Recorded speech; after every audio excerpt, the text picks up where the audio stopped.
যোগ্য চাকরিহারাদের অর্ধনগ্ন মহামিছিল আটকাতে অতি সক্রিয় পুলিশ। সকাল থেকে শিয়ালদহ চত্বরে শিক্ষক শিক্ষিকারা জমায়েত শুরু করলে ধরপাকড় শুরু করে পুলিশ।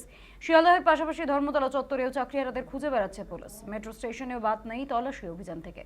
এই পরিস্থিতিতে পুলিশের অতি সক্রিয়তা নিয়ে প্রশ্ন উঠতে শুরু করেছে। এই প্রসঙ্গে কি বলছেন ডিসি সেন্ট্রাল ইন্দিরা মুখোপাধ্যায়, শোনাবো। আপনাদের সামনেই হয়েছে, এই প্রশ্নটা আমি আপনাদেরকেই করছি।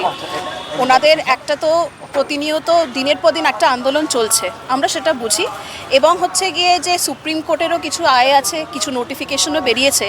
তা বলে এই এরিয়ার মধ্যে ল অ্যান্ড অর্ডারটা তো দেখুন পুলিশের একটা সাবজেক্ট।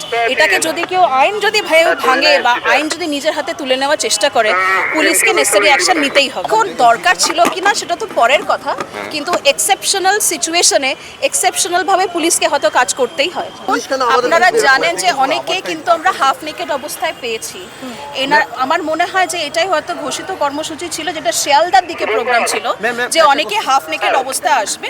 তো যাদেরকে আমরা পেয়েছি, আইডেন্টিফাই করতে পেরেছি, অনেককে বলেছি, অনেকে কোঅপারেট করেছেন, অনেকে কোঅপারেট করেননি। তারা কেউ পুলিশের সাথে ধস্তাধস্তি করেছে, ধাক্কাও দিয়েছে, এবং পুলিশের কাজ করতে গেলে যদি আমরা বাধাপ্রাপ্ত হই, আমরা নেসেসারি অ্যাকশন নিয়েছি। তবে আপনারা যেগুলো বললেন, আমরা প্রত্যেকটা ইনসিডেন্ট একটু আমাদের কম্পাইল করতে সময় দিন।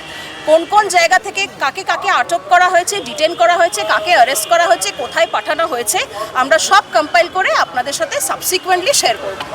এখনো পর্যন্ত অসমর্থিতভাবে কটা ডিটেন হচ্ছে? আনুমানিক 50-এর মতো হবে আমার এখান থেকে। আমি অন্যত্র কোথায় কি অ্যারেস্ট হয়েছে সেটা আমি বলতে পারবো না।